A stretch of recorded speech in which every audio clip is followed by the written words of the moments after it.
I'm Rossie Stone from Dekko Comics, and I'm on the virtual Scottish Friendly book tour.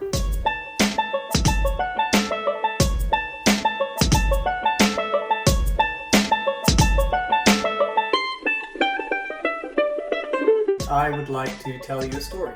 So, when I was at school, I struggled with a lot of school subjects. I was rubbish at pretty much everything. When it came to maths, English, science, history, I would have had both my hands up for most boring and most difficult.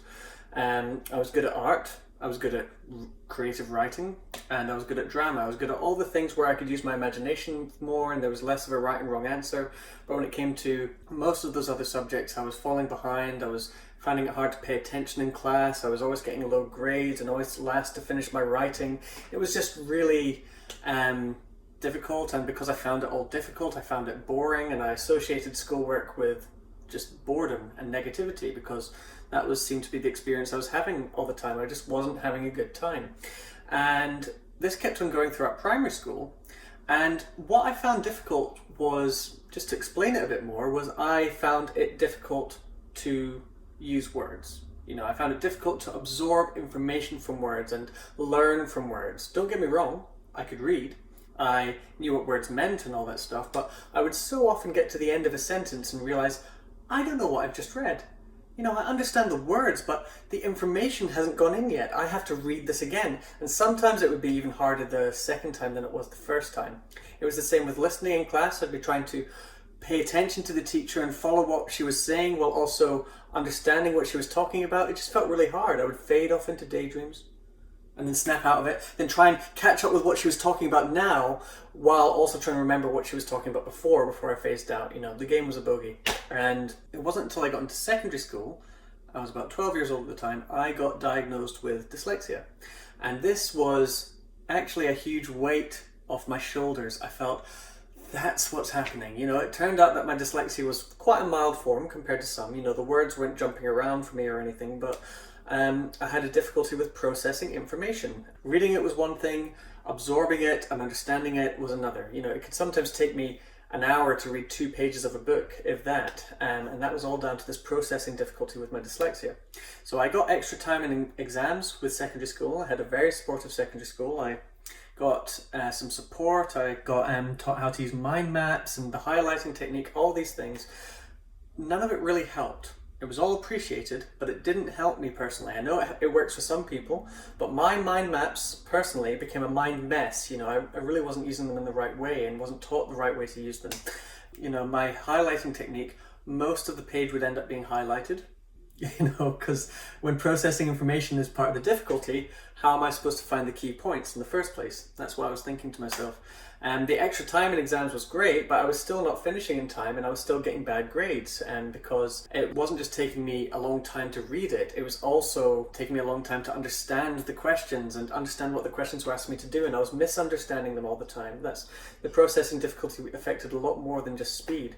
So eventually I got really fed up with this because I was working really hard on my revision, throughout third year and fourth year, when I was about 15 and 16 years old. I was working into the night and I was working on the weekends on my revision, and it still wasn't working. I was still getting D's and C's, and if I was lucky I could scrape a B, and I got really upset about this. So in fifth year, when I was 17 years old, I just thought, I don't want to put myself through that again. I don't want to put myself through all that boredom, all that difficulty, and all that frustration just so I can get another low grade. I know hard work's important, but I don't like hard work where it's not going to go anywhere. So I just thought to myself that if I'm going to fail anyway, I might as well enjoy it. So I had to think about things that I enjoyed and things that I liked, and I knew I loved comics. I was a huge comic fan, and I loved reading the Beano growing up, and I always loved cartoons and those sorts of things. So I just thought, what's the worst that can happen now? At the very least, I know I have to work hard on my revision, on my exams, but I can still at least enjoy that revision period. I can at least enjoy the hard work a bit more rather than feeling stupid and feeling disappointed about myself all the time. So I took a page of my revision notes, and I turned it into a comic strip. Just a simple comic story, and I treated it like it was a weekend activity. I put effort into the drawings, I put in jokes that would have made me laugh and I wouldn't mind showing to my friends, and 2 weird things started to happen as soon as I started to do this. First of all, they were fun to make, these revision comics, and I expected as much, but secondly, they were even more fun to read, like super enjoyable. I suddenly had a picture and a point of narrative, a point of story to remember all of my information by, and it was fun pictures and fun story, and it just made everything so much easier, and it made the subject so much easier and more fun to understand because I felt like I could access it now rather than trying to figure out what it meant through all these reams and reams of text. So I made more of my revision notes into these comics, and I promise you I found a way to make exam revision genuinely fun. So fun that I was running up the stairs to make more of my revision notes into comics and to read back the ones I'd made. And it felt good to read. It felt so good that it was going in naturally, or it felt like it was going in naturally in the way I assumed it had for everyone else. So I just didn't care that I was going to get another fail, because at least this was going to be the best fail of my life. At least this time I was failing on my own terms, I didn't feel stupid, and I was enjoying the process. This was a rare feeling for me. So if I was going to get another fail after all this, bring it on. What is it compared to the fails I've gotten before? But long story short, I ended up getting an A in that exam. An A in that academic exam. It was the first A I'd ever gotten in an academic exam. And it was a really big deal.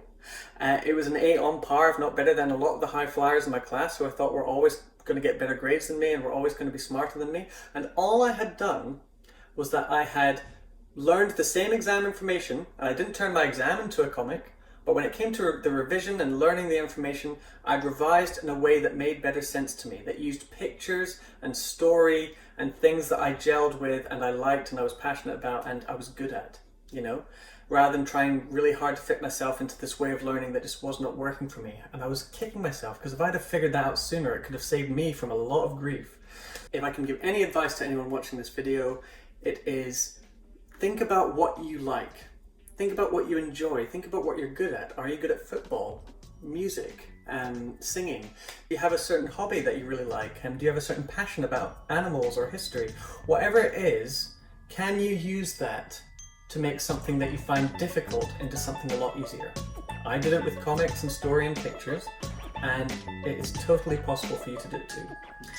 If you're interested in having a workshop to do with this stuff, I offer workshops to schools and institutions where I talk more about this stuff and I teach techniques. And if you want some examples of the official Dekko comics we make, which are a comic resource based on my revision technique that I used at school, you can go to dekkocomics.com, and they're all there online for free during the COVID-19 period.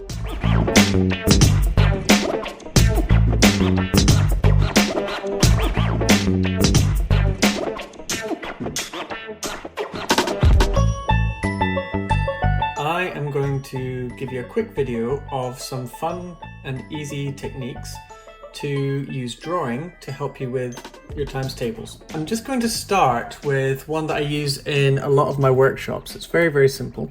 I'm going to show you on my graphics tablet here. So say, for example, I come back from school and I had to learn my 5 times table homework, and I didn't want to. You know, I wanted to do anything else but times table or maths related homework, but of course you have to do your homework. So how can I make my 5 times tables fun for me?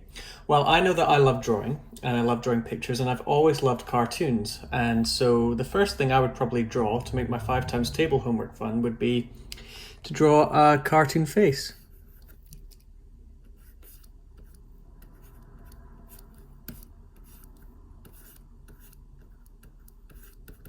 There you go.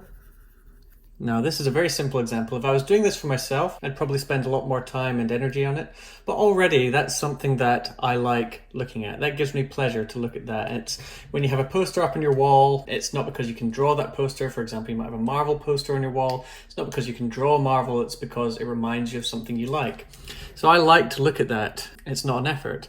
Whereas if I was looking at a page full of numbers, it would be a lot of effort for me. I'd resist it.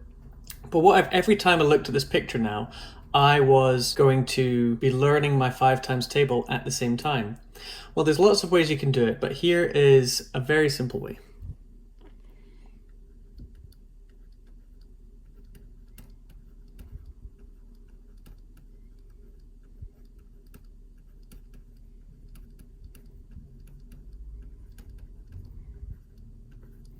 Simple as that. I've tattooed the numbers on his face.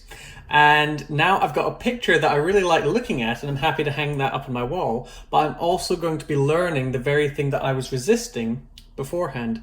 And by looking at that for 5 minutes before I go to bed and 5 minutes when I wake up in the morning, I can learn that 5 times table or whatever information that's inside that face very efficiently over a short number of days. Particularly if I set this as my homework. Why does it become so much easier? And it also helps using a different color, by the way, just to differentiate between the picture and the stuff that you know you've got to learn.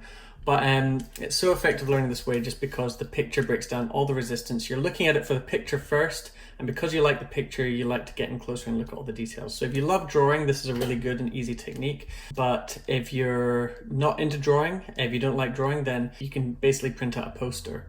And why not try and cut the bits and pieces out? So I'm just going to illustrate this to you on this page, how that could work.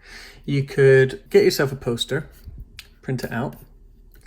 And this is for people who don't like to draw so much. Then you cut out little pieces, little words, or these can have the numbers on it, for example. You could have 5, 10, 15, etc. And whatever this poster is, you know, maybe it's a Harry Potter poster, for example. You know, very basic example, but you could stick those post-it notes or cutouts all over the poster. And every time you're learning the times tables from the poster, maybe you can challenge yourself by taking a few of them off and seeing if you can still remember it with some of the numbers missing. And that's quite a fun activity, and you still get the benefits of using a visual to help you get interested in the work and also have something to engage you with, but you don't need to be the one drawing. So if you like drawing, you can use this, and if you don't like drawing, you can just get a nice little poster or picture already made and use that instead. But there you go, simple little technique there. I use that for my workshops a lot and it works very well. It's also worked for me in my own revision. If you're interested in Dekko Comics and learning through comics and pictures and entertainment and all this sort of technique that I've shown you today, you can find out more at dekkocomics.com. And there we have over 144 comic stories, plus extra material, posters and activities and all the likes for you to read for free online. Have a great day and happy learning.